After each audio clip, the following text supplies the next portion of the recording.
Well, fantastic to be here again. Seems to be the place where everything happens, doesn't it, Glastonbury? Right, well, I'm Piers Corbyn, and you know my brother. He used to be my brother, now I'm his brother. And I've said that before. And these are exciting times for us all. This is the most important graph around for a while. This is the upper one, is what the United Nations have been proposing. This is the graph which was believed at first in the 1990s, and Hubert Lamb of the University of Stanford believed this type of stuff, and he wrote to me a long time ago saying he was pissed off how his setup had been taken over, and it was taken over by people who then started propagating this.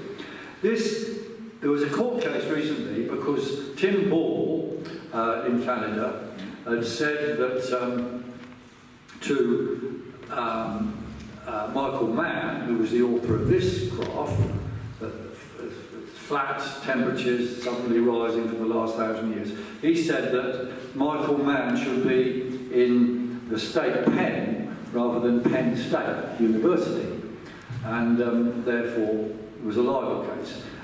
Michael Mann failed to produce evidence to show how he actually got his graph, so the judge ruled against him and awarded all the costs against him and told him he can't even appeal. So this stuff is fraud, but it should have been news, BBC, wall-to-wall, worldwide, but it wasn't. Now, that very cold bit shows you, this is the symbolic jet stream, rapid moving upper air, high pressure here, low pressure there. But we've got a period now, since the last few years, of a jet stream going north and south a lot. So all the claims they made recently about it being uniformly hot all over the world are actually not proof of anything other than they've been adjusting temperatures all over the world. So they made colder places warmer. They admit to doing this, but they don't advertise that on the mainstream media. Right, the last 600 million years. Very quickly, what we've had is, this is the carbon dioxide levels going around wildly, and this is temperatures. So the most interesting thing about this graph is the temperatures don't actually go very high or very low. Well, they go in steps. And the CO2 goes all over the place. So you can't argue from that CO2 is controlling temperatures. Interesting thing to notice is that we have very low levels of CO2 now, not high, the lowest they've been for 300 million years. Quick flash to the last 10,000 years. Right? And before that, you could have had another graph which shows ice age before that. So this is last 10,000 years, before that was an ice age. Now, interesting thing on this graph is we've had these peaks, and we're just finishing a peak now. Peaks every 1,000 years, roughly.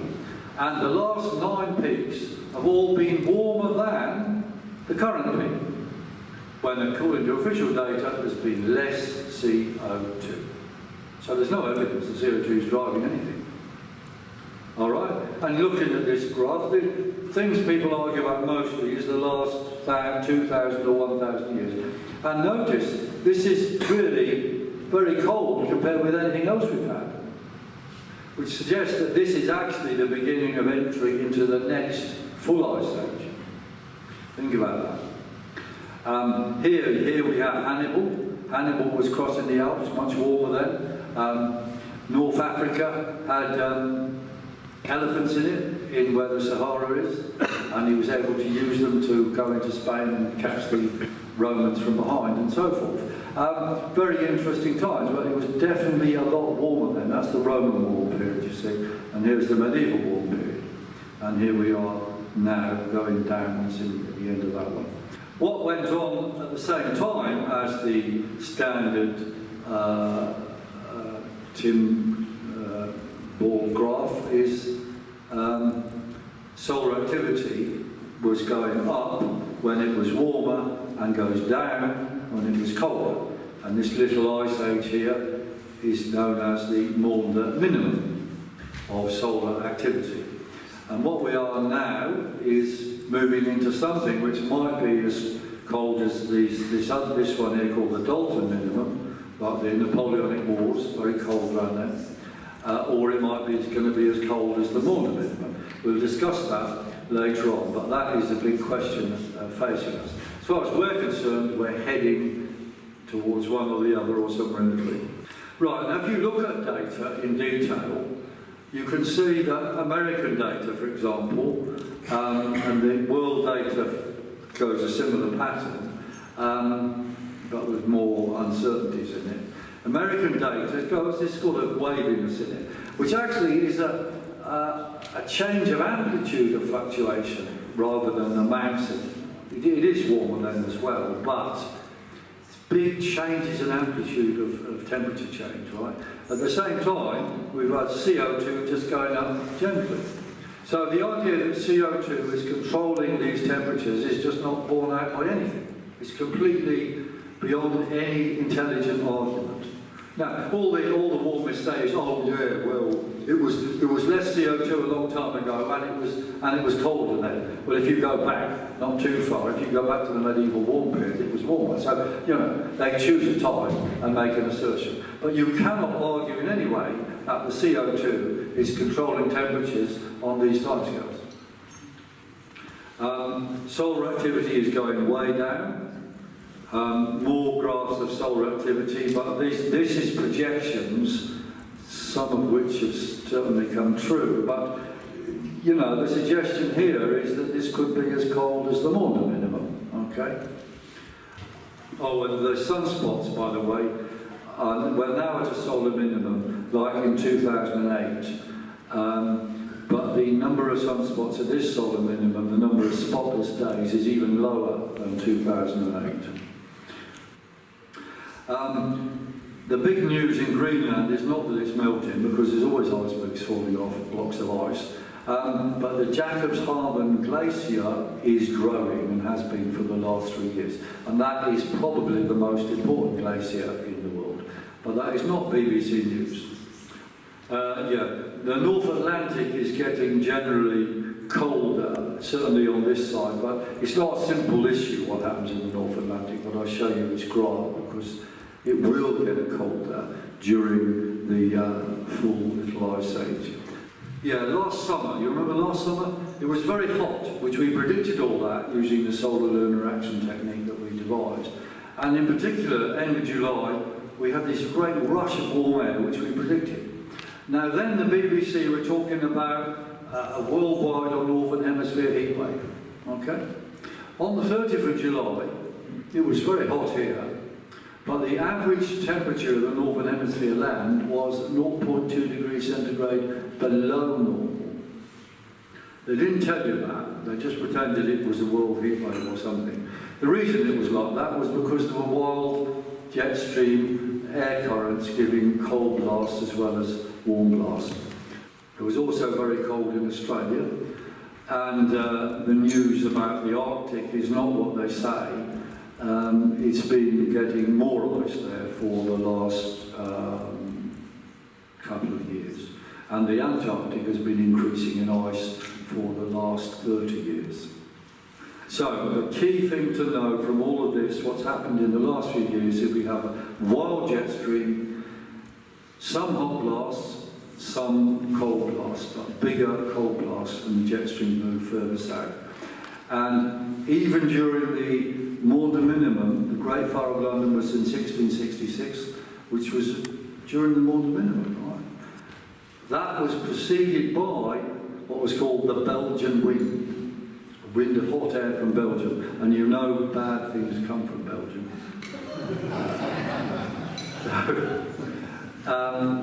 But the winters before and after that, and for all around that decade, were very cold, with the Thames freezing over. So another example of wild jet stream. That's what we're heading for, more and more. Right, but we're now going to take apart the man-made climate change story. You've heard that 97% of scientists believe that it's all true. Well, actually, they don't, but anyway, that's irrelevant, because you see, Galileo had that problem. He was told, well, he wasn't even allowed to be a scientist. He was told he was just wrong and shown the instruments of torture. You see, however important the upon someone who professes expertise is, it doesn't mean they're right. The only thing that counts is evidence. The actual survey itself didn't say 97%, it said that 0.3% of those scientists that had written those papers actually concluded that man's activity had been the main cause of warming in the last decade or so concerned, since 1950. Only 0.3%. The others had just put climate change in the headline in order to get grants. Understandable, but not science. They talk about this because they don't want to talk about evidence. Science is not an opinion poll.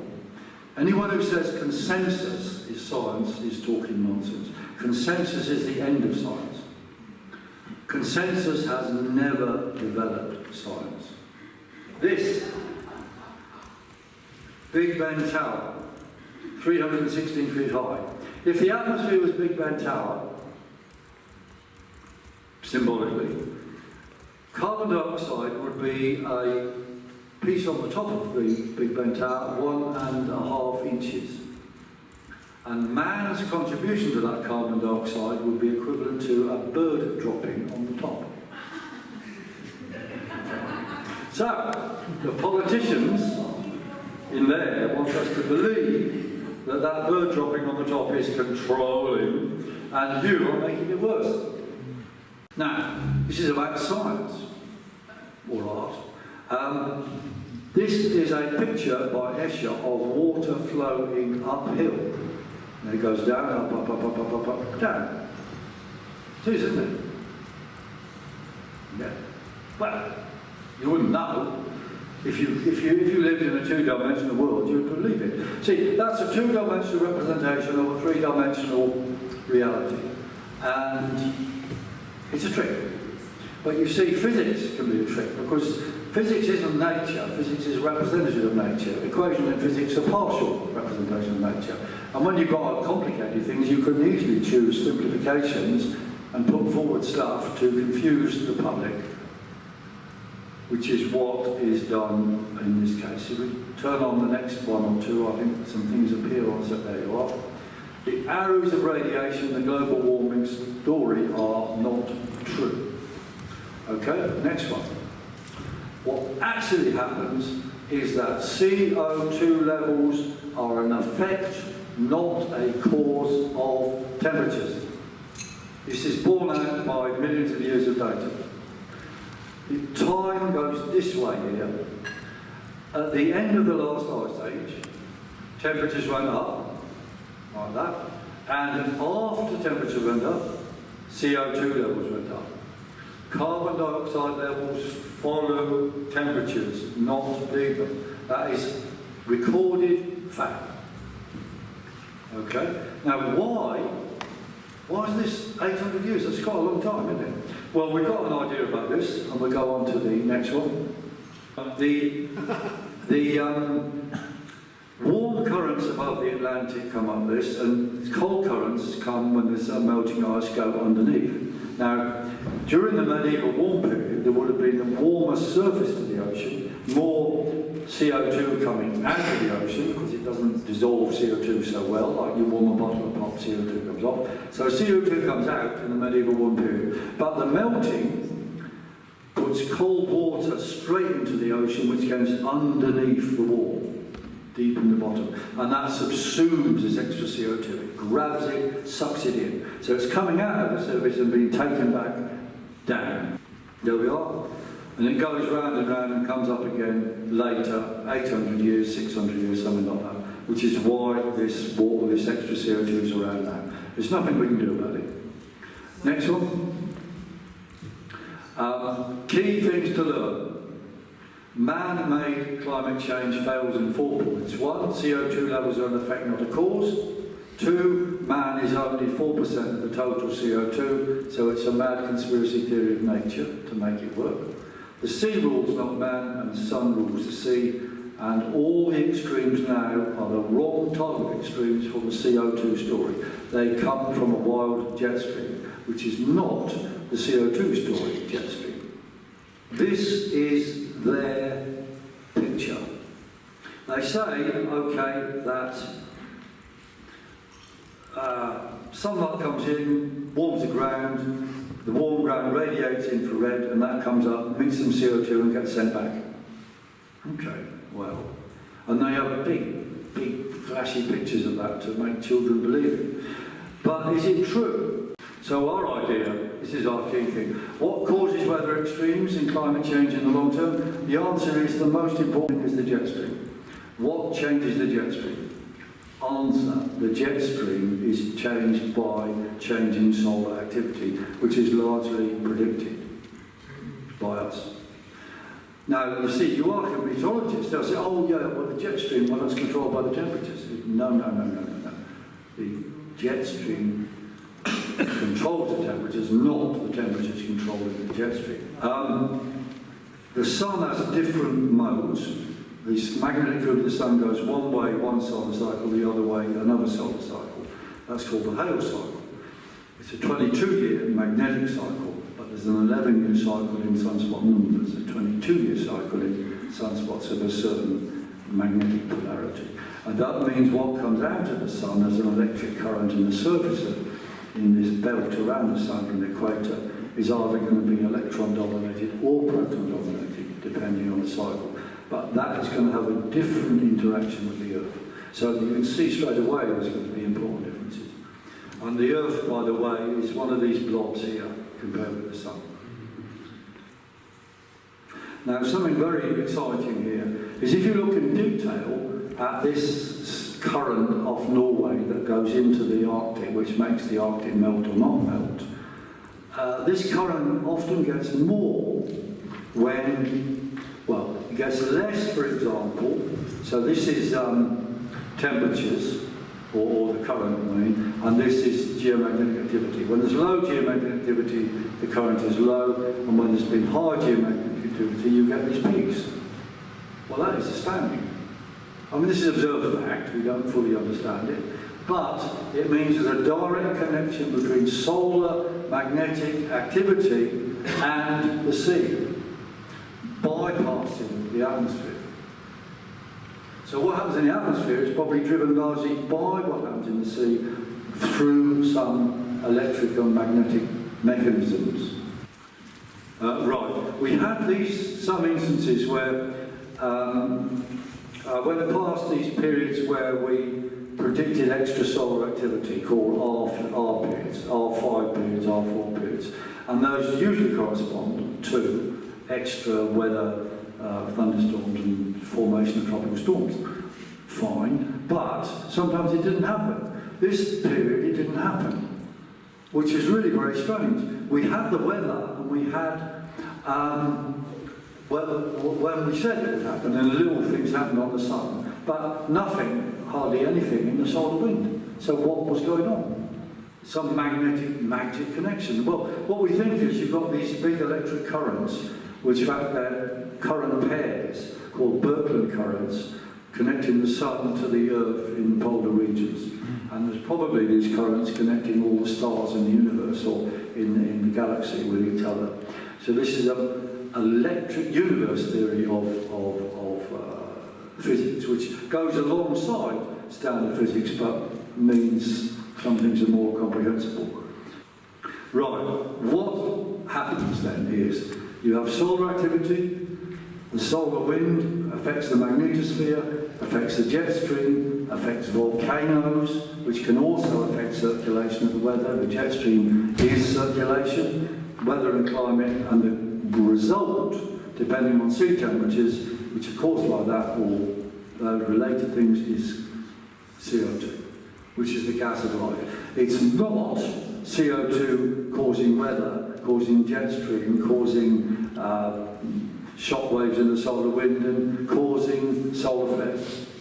So when you drive your car fast around Glastonbury again, you're not going to cause a solar flare.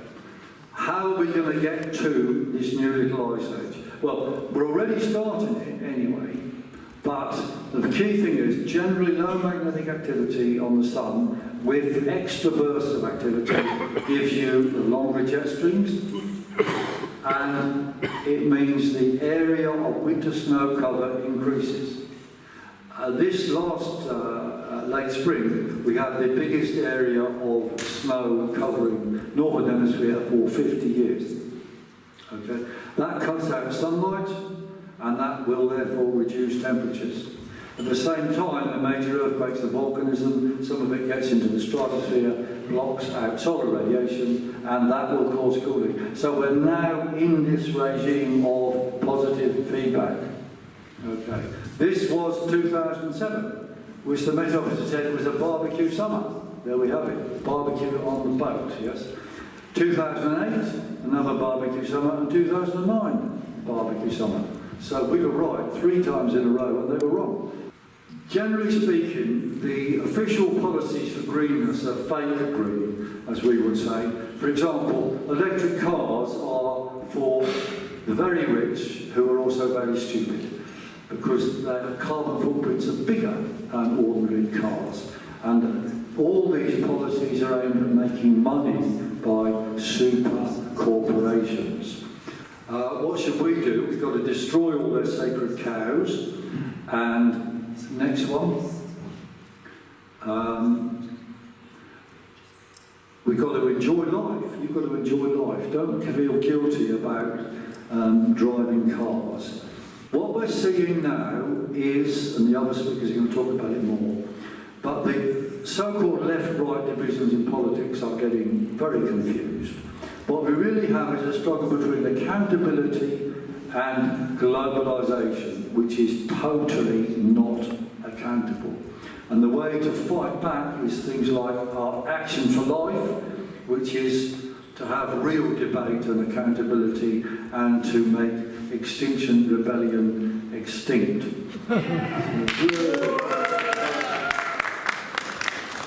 And to get there, we go to the next graph, next picture. What we're going to have is to fight for accountability in politics and science everywhere, and this will have to turn into mass action. Thank you. It's a promise. All right, I will end there.